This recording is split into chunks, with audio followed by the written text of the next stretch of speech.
the sale of, to be the abbot of a particular monastery. They started cracking down on these abuses. They and began to name more morally upright bishops in various places. So there's a reforming tendency that's at work in the church in the early 1000s. And one of those Benedictine monks, I think he was a monk of one of the daughter houses of Cluny, a man by the name of Hildebrand, the last name Hildebrand, who takes the name Gregory, becomes the central figure in this controversy.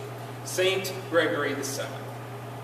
He would set out a series of reforms that would guide the church for the next several centuries, and they became known under the umbrella term of the Gregorian reforms, even though some of the things put in place happened before he became pope, when he was the equivalent of Secretary of State, and others were put into place after his death, but they were in the same spirit, the same vein of what he was promoting.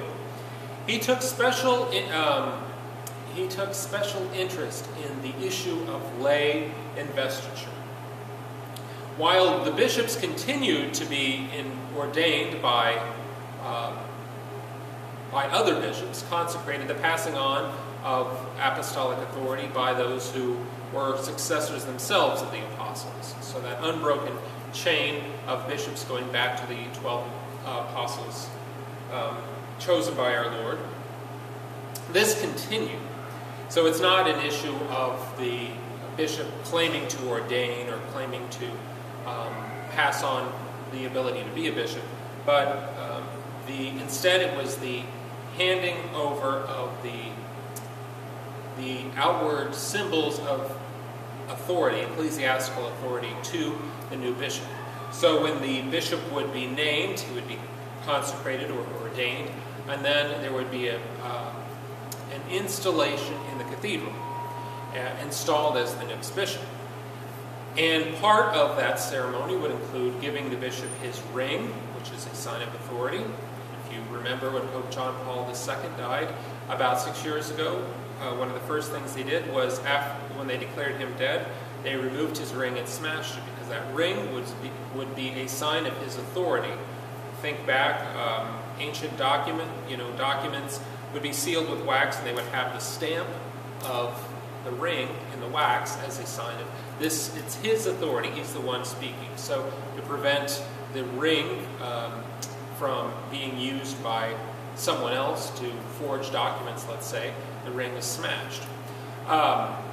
So the handing over of the ring by the prince or the emperor, the king, the handing over of the crozier, which is a sign of a shepherd's crook, right? To cast off, fight off wolves or anything that is a threat to the flock. So these outward symbols of authority, even within the church, the emperor and many kings had fallen into the custom of handing over, making it look as if the state or the kingdom has authority over the church in these, and that the authority derives from the king or from the principality and not from inherently from the church itself.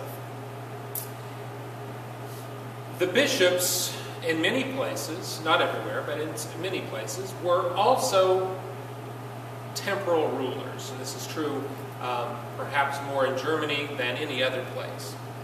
Even well into modern times, bishops in certain locales were local temporal lords, in addition to being the ecclesiastical prince, the prince of the church. They were princes temporally.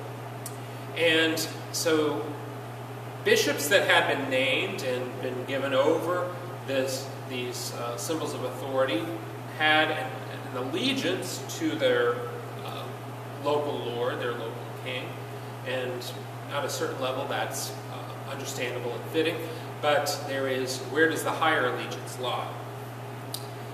Pope Gregory took issue with this handing over of these outward symbols of ecclesiastical authority, knowing that in the minds of many of the lay faithful, this would send the wrong message. And he banned this practice. He banned the practice of lay investiture. So this is essentially saying these items of ecclesiastical authority must be handed over by another bishop, but they cannot be handed over by a lay prince, a